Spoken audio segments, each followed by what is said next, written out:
call to order the City of Oconomowoc Common Council meeting for Tuesday, September 2nd, 2025. Has appropriate meeting notification been made? It has, Your Honor. If we all please rise for the Pledge of Allegiance. I pledge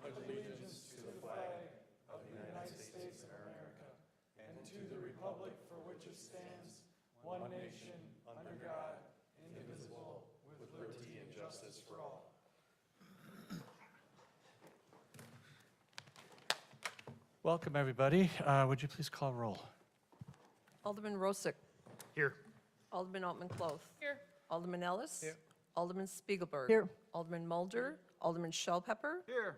Alderman McConnell. Here. Alderman Youngworth. Here. I'd like to entertain a motion to approve of minutes for August 19th, 2025. So moved, Alton Close. Second, Ellis. All in favor? Opposed? On to comments and suggestions from citizens. Do we have anyone in the audience that would like to make a comment to the council at this time? Seeing no comments, we'll move on to our consent agenda items. I'd like to entertain a motion for consent agenda item 6A1. So moved. Second. All in favor? Aye. Aye. Opposed? On to our committee reports. Protection and Welfare, consider act on resolution 25-R330A granting new 2025-2026 Class B fermented malt beverage and Class C wine license for Pub Summit 16 LLC. Thank you, Mayor. So this application for consideration is a new application for Class B beer, Class C wine licenses for on-premise consumption at the Summit BP gas station in the adjoining Suite 200. It was recommended for approval at committee that was just held, and we do have Jay Walia here for any questions. I'd like to open it up for discussion. Any comments from council? Alderman Altman-Cloth. I guess I have more of a comment than, or actually I have a question, if you don't mind coming up. Sir, if you don't mind coming right to the podium, thanks. And if you would please identify yourself. Good evening. I am Ajit Aswalia, representing Pub 41, Summit 416. Sorry. I guess one of my questions and concerns is, and this is not a reason to deny you for this, this is just a curiosity. Do you plan on bringing in the gaming machines? We are thinking about that, yeah. Okay. Do you know how many you're planning on bringing in? I don't know what the laws are, and we're going to, if assuming you guys approve it, then we will, talk to the consultants.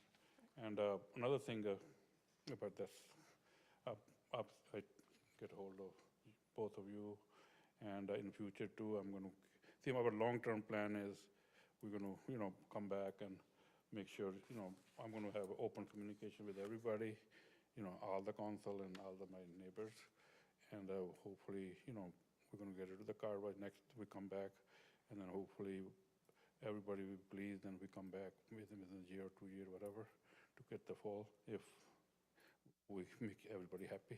Okay. Any Just to other questions or comments from the council? Just to make sure I'm not missing anything, I want to make sure I'm not missing any consideration. What would the gaming machines, what would that, does that have like a negative impact, like just in your No, opinion? just a question. Just, Yeah. I mean, because we have, we have other establishments, right, that have gaming machines. And I'm going to reserve the rest of what I'm going to say on that topic for Alderman comments because it doesn't necessarily pertain to his licensing. Any other, Alderman Spiegelberg? Were there any other concerns that Protection and Welfare had in your meeting regarding this? Yep. Alderman Rosick did. Alderman Rozak? Yeah, I just asked it's Walia, right? Yes. Mr. Walia, I did ask him about the parking spaces. It seemed a little unclear on the plans on where they are. It looks like I figured it out. The only other concern, I didn't express it in Protection and Welfare, but I think I mentioned it last time at the meeting a couple weeks ago. It's kind of been a spot in the center of my district there that needs some TLC. So, Absolutely. and I hope that, we're going to grant you this, you're going to get up and running, but that place needs a little TLC. It needs some work, and I hope that this helps you get to that spot. I agree with you. Yeah. And that's why not only both of you guys represent the district, but including mayor, anybody else and staff. Could you speak up just a little bit louder, I please? said I am open communication with every common council member and my neighbors over there, and then and the staff. And we want to, especially with both my aldermen who represent the district, and mayor, you too, them, anybody, and we will have open communication. And then if anything we have to remedy and improve, we will do it right away. Another thing is we want to win by doing better.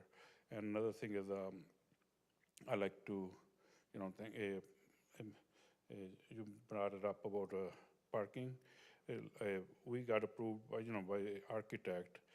Before we open, one thing we have to go to get the, for the sign permit. Another thing, we are not going to open until all the lines and have strippers done properly. So when do you expect to be open, rough idea?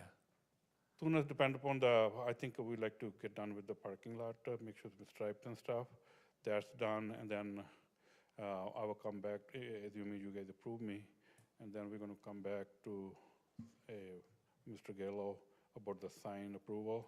So when the sign is done, that's when we're gonna, everything else is pretty much ready, except the consultant, and then I want to make sure, finding out exactly what, there's so many mixed stuff, like make sure we are only complying, we're only selling what you approve us to do. Okay. So, and I'm, if you're a guess, I think probably it will take us 30 to 45 days. Okay, thank you. One other comment Yeah, just please. from the district. We can't really deny their request, whether we like it or not, or whatever, think it's gonna be successful. We granted a beer and wine similar to this to what ended up being a pretty successful place, which was Steel Tank. Steel Tank prior to that was a Harley dealership and then a hot dog place. We granted them a beer and wine, they fixed the place up, they did a good job, it's a nice spot.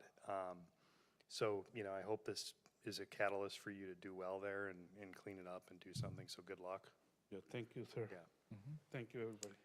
Any other, Alderman Shell Pepper? Yeah, and I'll vote in favor of tonight too, but I guess I would just make the note that it doesn't have any bearing on whether a liquor license gets approved in the future, Understood. right? So just because we approve this tonight doesn't mean that we think it's the appropriate use for a liquor license. So I Understand. think that's the thing I want to note. And, I wish you the best of luck as well. I think it could use the TLC and it could use some rejuvenation. So hopefully you'll take this opportunity to do that, and we'll move forward in a positive way with that Thank you. location.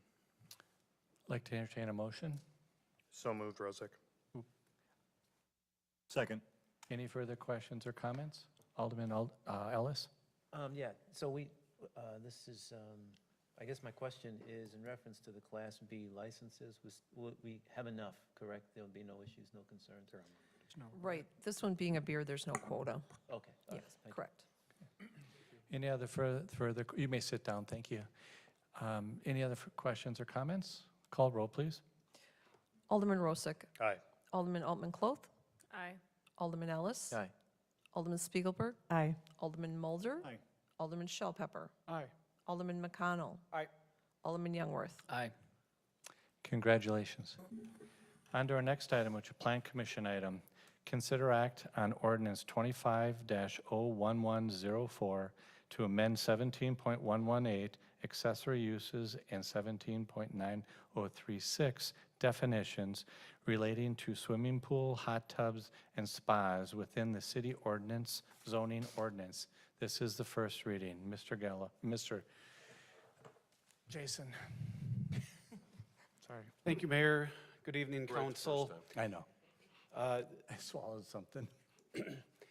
We discussed this at the last council meeting, and it was asked to bring this back to you for additional consideration with some changes. I'll just go through what the changes were.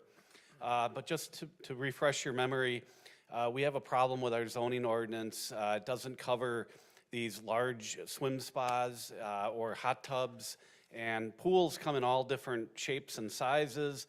I took some photos off the internet just today. This is not in the city of Oconomowoc, but you can see, there's different size of pools and These are unregulated, so that's really why we'd like to have consistent and good clarity for the constituents of the city, of the residents, so they can see the answers in black and white in the ordinance. So on August 19th, the Planning Department intern Daisy Quinlan did some research. She presented this, but she's unfortunately back at school now, so I'm taking over. You wanted to discuss both above ground and in-ground pools because it only had talked about one.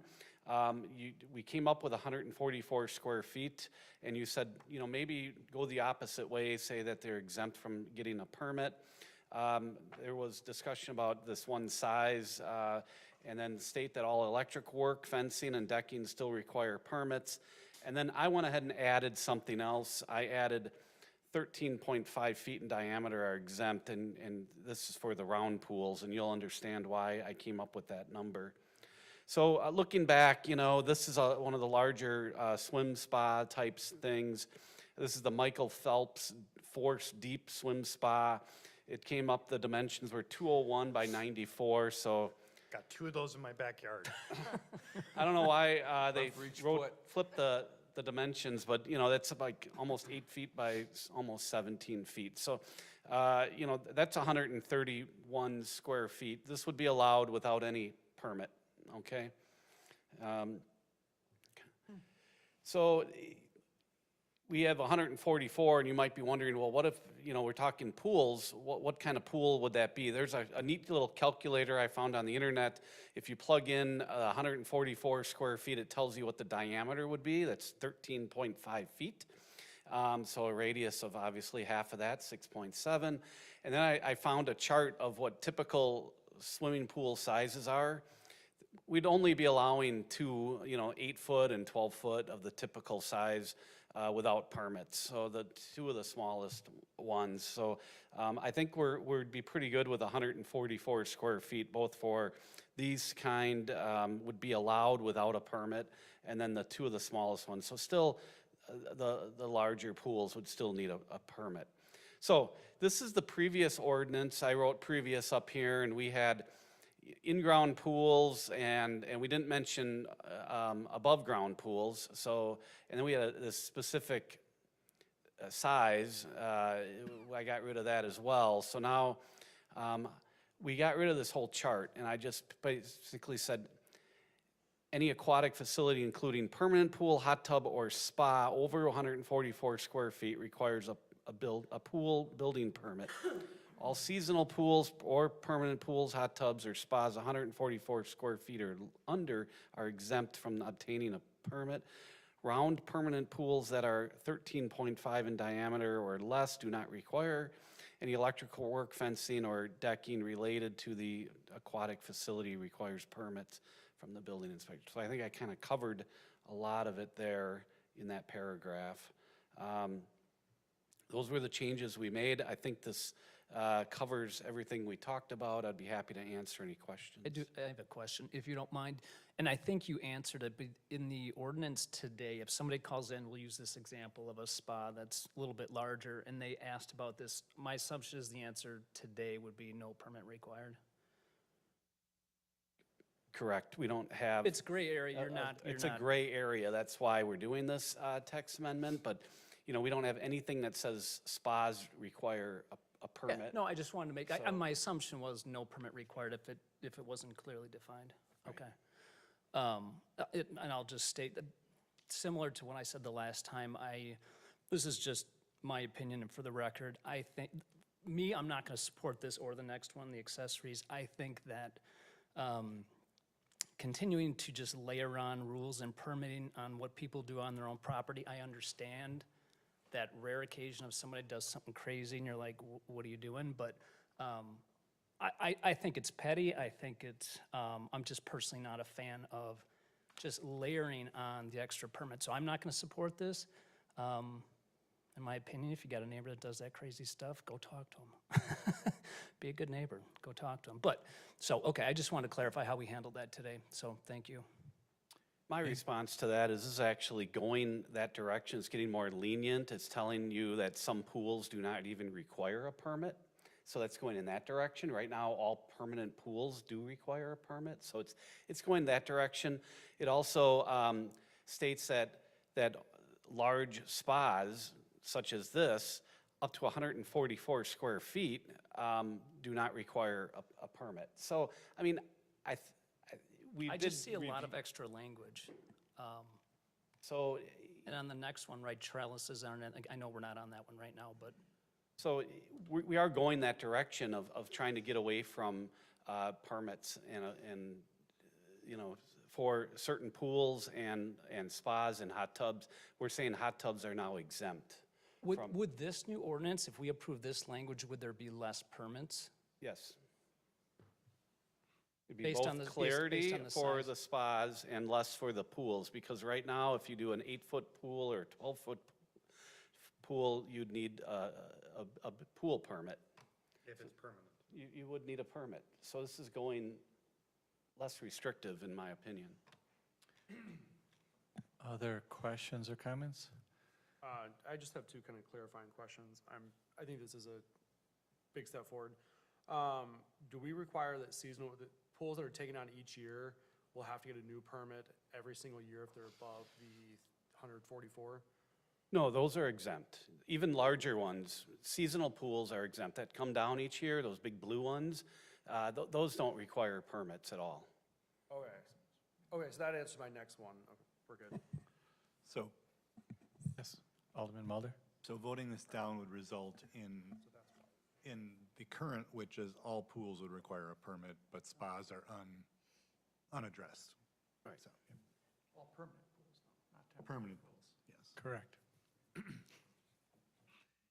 Alderman Rozak? I mean, this is great. I actually really enjoyed this debate because it's what we should be doing, which is trying to figure out what the right thing is for our citizens, even though no one shows up for 2 meetings to talk about their seasonal pools or their spas or hot tubs. We're here doing the people's work, which is trying to figure out what's the right thing to do. I fundamentally, philosophically agree with Eric, but I do agree with Jason ultimately, which is I think the way this is drafted now and how we changed it last week will result in less permitting. Because that section, to McConnell's point, is all seasonal pools. Permanent pools or the hot tubs and spas under 144 feet are exempt. So anybody putting up a seasonal pool can put it up essentially every year as long as they take it down. If they're the smaller spas, they're okay, they're exempt. What we're really looking for is addressing the very large, round, above ground and in ground where they need electric, heaters, all that stuff. And we want them to do it right because they are our neighbors, they can cause fires, they can cause problems. So I completely agree with you, Eric, philosophically. I don't want to add more regulations, but I think this regulation actually cleans up what we currently have and defines it to give people more leniency and to help our planning department. When someone calls in and say, I'm putting in this pool, this spa, can I put it in? You're going like, yeah, go for it. And we're done. You're done. Oh, how big is it? It's 120 square feet. Good. See ya. And that's it. We don't have to talk to them again. So in that sense, So we're really talking about cutting down on and I think you said this before, cutting down on the calls. That's still, the same result's gonna be with the spa example. Same result on the permitting, it's just the calls aren't coming in because it's clear in the ordinance now, is what. All of these on the screen would be exempt from our code. Okay. Okay, thank you. I like this one, the round one. I know. Like Alderman Shellpepper? Yeah, I just appreciate the consistency and how it's based, I don't know if mass is the right word, but size, the size of the pool. It doesn't matter if it's a hot tub or, or a pool or whatnot. I mean, I guess that's what matters the most, and I think it just makes it easier for people to understand, so. Nicely done, Jason. I'd like to entertain a motion. So moved, and I'd like to make this the second reading. Waive the second reading? This is the second reading. Did No, we get a it's first second? reading. I- Am I wrong? Can I confirm that was first reading McConnell of that gave the second? Correct, but Thank you. we didn't. Waiving the second reading? Giving the second. Yes. So a motion has been made and second to approve this and to waive the second reading. Any questions or comments? Call roll, please. Alderman Rosick. Aye. Alderman Altman Cloth. Aye. Alderman Ellis. Aye. Alderman Spiegelberg. Aye. Alderman Mulder. Alderman Shellpepper. Aye. Alderman McConnell. Aye. Alderman Youngworth. Aye.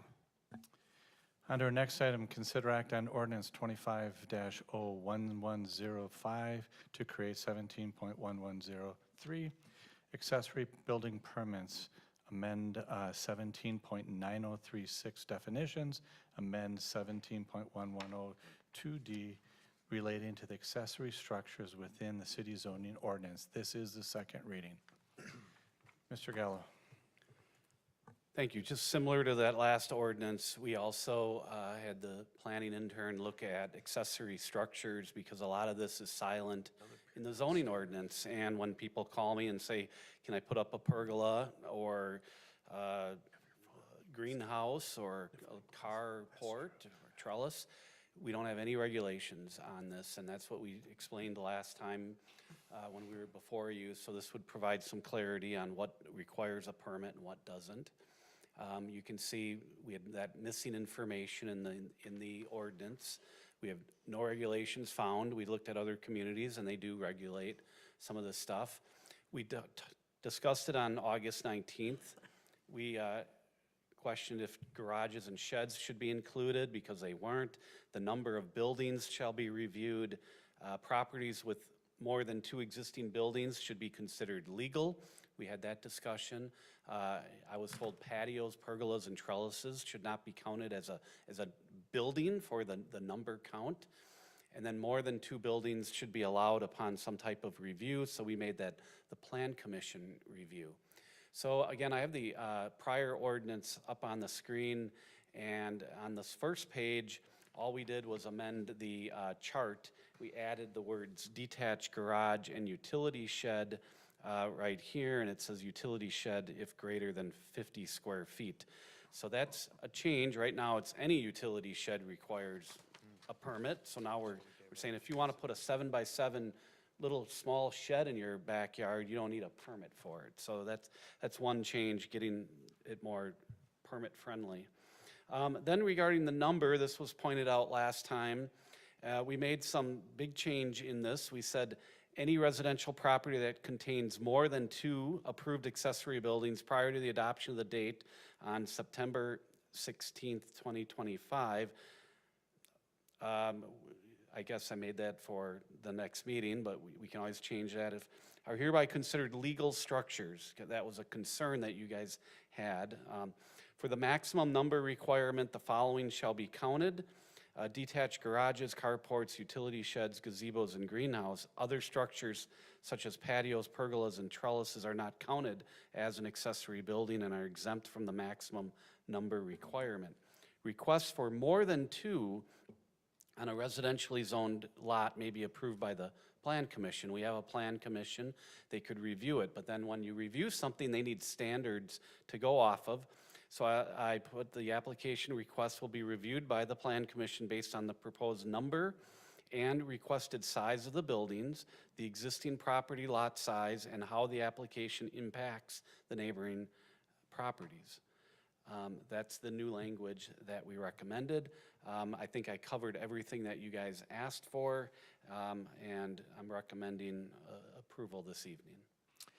And this is the second reading, folks, so I'd like to open it up for discussion. Jennifer Altman-Kloth. First of all, I just want to say thank you for the work that you did on this and making the changes that we talked about. And again, while I appreciate the changes you made, I'm still kind of against it. And very similar to what I said last week or last meeting is, you know, if I want to go and put 3 greenhouses in my backyard, I don't want the city to tell me whether or not I can do it or not, you know, just kind of respecting that homeowner's rights. And, you know, again, like I said at the last meeting, if I want to live in a neighborhood that I want to not have to look at 3 greenhouses, then I'll go move into Matt's neighborhood and where there's an HOA, and then there's other rules that prevent that. Or if you don't want to, you know, if you do live next to a house that has, you know, a Michael Phelps pool and a couple greenhouses and a shipping container, you know, I could always put up a fence and then I don't have to look at it. So again, this just kind of gets into an area that I don't want to tell our constituents what they can and cannot do. You know, but again, it doesn't take away from the fact I appreciate the work you put into it. Other questions or comments? Got a couple. This one is more of just a ticky-tacky detail, but I think it's section 6. Rusty, can you pull the microphone down a little bit? Thanks. Section 6, subsection I. we removed the 1,000-gallon. We struck that out from the one in the previous ordinance. We probably just need to make it even here. So if we look, sorry, I'm on page 19. Are you on, the last item was the, Accessory and use structures, section I. okay, I don't, Just trying to make it even with the previous ordinance. Jason, do you need it? well, I have It's section 6 I here. 6I. It's on page 27. Are you under size D? Is that where you are? Sorry, I'm under, Page 19 of the overall yeah, packet. page 19 It's of the not on packet. the screen, yeah. Page 19 of the overall packet. It's the exact same language that was in the previous ordinance. We just struck out the 1,000 gallons from it, and we didn't do it on this one, so we probably should even that up. I'm not sure if that makes any difference, but if we're trying to make it uniform. The second question, I would just total clarification, because I'm still a little unclear. Are we saying a limit of 2 buildings or structures? Right, the last ordinance struck that out. Even though it was listed as item J, it was just renumbered to add Right, something. but this is a different So- ordinance, right? Yeah, we're on accessory structures now. That was the swimming pool one. Right, but it's the exact same language. That one I gave you, Jason, is in the accessory building permit section. No, this was aquatic facilities. Like I said, it's a small detail. If we think it's, It's part of the. We've already struck that. That's already been removed. It's just It's a in your different packet twice because it's similar, but that's already taken care of. The 1,000 gallons has been removed. okay. Sorry, I'm confused on that. Okay. So just for clarification, we're saying buildings, a limit of 2 buildings, not structures. Right. Okay, so all like the playground equipment and the seasonal playground They're equipment, structures. sheds and all that do not count against the 2. These 5 things. Sheds would, but playground equipment wouldn't count as a Okay. building. So it's the 5 things. It's detached garage, carport, utility shed, gazebo, and greenhouses are the 5 things that count towards. A structure. Being a structure. Okay, cool. Any other questions or comments? Alderman Spiegelberg. I like how we've come to this point. I like that we were able to take out the patio pergola trellis. I like the fact that we are limiting it to 2 structures. If someone wants something additional, they can always come back to Plan Commission and be considered for that. But I think short of having an HOA, the city partially depends on us and our city planning to regulate some of this stuff and to keep their property values where they should be versus throwing 3 or 4 greenhouses on somebody's property next to you that maybe you do think is an eyesore and maybe you don't want to, put up a fence. And I think if somebody does want that type of thing where they want more buildings, then there's always rural, there's always rural places to move. But I think this is a part of what we do as a city and as planning, so. Alderman Mulder? I'm good. I'm good. Oh, you're good, okay. I didn't hear what you said. Any other comments or questions? quickly. Alderman Rozak. Thank you, Mayor. Yeah, I agree with Alderman Spiegelberg. I think you've got this weighing test between property rights and living in a city and having zoning. If you don't want to have zoning, you turn into Houston, where you can build a chemical plant next to an apartment building. So, we have zoning that's part of living in a city, protecting property values and other people's rights in neighboring properties is part of what we kind of are tasked with doing. If you're going to have zoning, you're going to make rules and regulations. That's part of why we are a regulatory, essentially, body here, creating ordinances. And we regulate a lot of stuff. Like, for instance, Jason can go in if someone's not mowing their grass and start fining them. We have nuisance laws that don't allow people to stack up, a bunch of junker cars. To Alderman Close point, 1 or 2 greenhouses might not be a problem. 10 might be. And if I have to live next to that and look at that with or without a fence, I may not appreciate it. So I think we have to weigh this. I think this does a good job. It allows someone to go back to a planning commission and say, look, I got a carport and a detached garage and I want to do a greenhouse. It's this size. The planning commission is mostly made up of citizens We have one alderman and the mayor, and then we have all citizens. And anyone can be a member of the planning commission, and join the planning commission and appeal to them for more structures. So I think it's a good weighing and it's a good balance for us. So I'm in favor of it. Thank you, Jason. Any other questions or comments? Good discussion. I'd like to entertain a motion, please. So moved. Second. Any further questions, comments? Call roll, please. Alderman Rosick, Aye. Alderman Altman Cloth, Nay. Alderman Ellis. Aye. Alderman Spiegelberg. Aye. Sorry. Alderman Mulder. Aye. Alderman Shell Pepper. Aye. Alderman McConnell. Aye. Alderman Youngworth. Nay. On to new business, consider act on the Second Amendment to the tax incremental agreement between Olympia Fields, MD LLC, and the City of Oconomowoc. Mr. Duffy. If you recall, on August 5th, we approved the project plan for the amendment to TIF District Number 7. Subsequently, the next day, on August 6th, the Joint Review Board approved that project plan as well. In order for this to move forward as it states in that project plan and meet the obligations, we need to enter into an agreement with the developer that their obligation of delivering $36 million in increment value would be their obligation, as well as our obligation as a city for the Vanguard project of $6.5 million for the pay-go arrangement upon a completion and of that guarantee, reaching that guarantee. Questions or comments for Mr. Duffy? I'd like to entertain a motion, please. So moved, Rozak. Second. Any further questions or comments? Call roll, please. Alderman Rosick, Aye. Alderman Altman Cloth, Aye. Alderman Ellis. Aye. Alderman Spiegelberg. Aye. Alderman Mulder. Aye. Alderman Shell Pepper. Aye. Alderman McConnell. Aye. Alderman Youngworth. Aye. On to our next new business, consider act on the Second Amendment in the tax increment agreement between Newman Development and the City of Oconomowoc. So similarly, this is with Newman Development to place the obligation of the developer to produce $50.6 million in increment.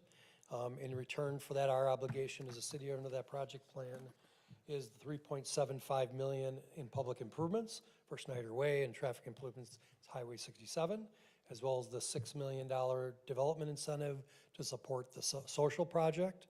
$3 million of that would occur at 50% completion, as determined by the Public Works Director, I believe is what it says. And then an additional $3 million as they get occupancy permits for that structure. Questions or comments for Mr. Duffy? Seeing none, I'd like to entertain a motion. So moved, Altman Cloth. Second. Any further questions or comments? Call roll, please. Alderman Rosick, Aye. Alderman Altman Cloth, Aye. Alderman Ellis. Aye. Alderman Spiegelberg. Aye. Alderman Mulder. Aye. Alderman Shell Pepper. Aye. Alderman McConnell. Aye. Alderman Youngworth. Aye. Mr. Fry, you have a staff report for us? Yes, just one.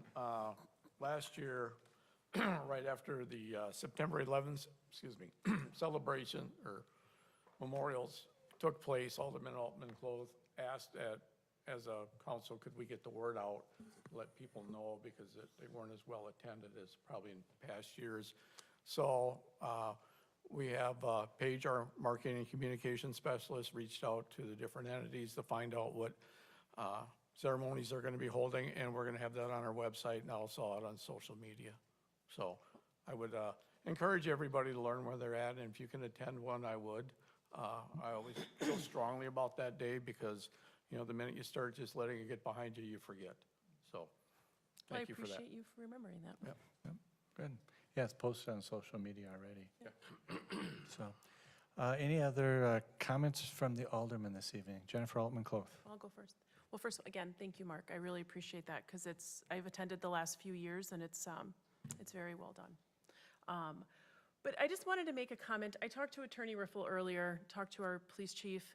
You know, and I really struggled with the liquor license that we approved earlier. And there really was no grounds, like we kind of talked about, to not approve it. I would like to see our city take a look at the gambling machines that we have. And I know that there's a couple different ways that you can look at this, that, you know, it is people's personal responsibility to not go use them. And I get that angle of it. But I also do believe that gambling is an addiction. And we're popping these up all over our community. And we're just taking from the most vulnerable. And it's sad to see the establishments they're putting them in more and more. And some of them can be fun, don't take me wrong. But it's just getting a little excessive, and I think going forward, I'd like to see the city explore something to limit them. Any other comments from council? I would like to second that, and maybe if we can add it to an agenda item where we review what the state regulate, what ability do we have to regulate them? Duly Set noted. rules around what it means for our city, would be wonderful. I appreciate that, Russ. I agree with both of you. I feel the same way. So, yeah, duly noted. That will get into the queue. Marco and Stan will kind of give us a direction on what the best way is forward to investigate. Any other comments from Alderman? Really? Great Labor Day weekend. Yeah, nice win, yeah. Well, I'd like to thank Administrator Fry for bailing out the lake to get it back down below flood stage. A really wonderful job, yeah. Yeah. One's shovel. Oh, that was good. Kevin dig a deeper hole. I Trust just me, have, I'll dig a deep hole. I just have one quick comment for the council. Kind of be prepared in 2 weeks on the 16th. We're going to have a long council meeting. We have a large agenda, and just want to make sure that you're as prepared as possible. We're trying to work to get everything out to you as soon as we can, so it's going to be a busy night. I'd like to entertain a motion to adjourn. So moved.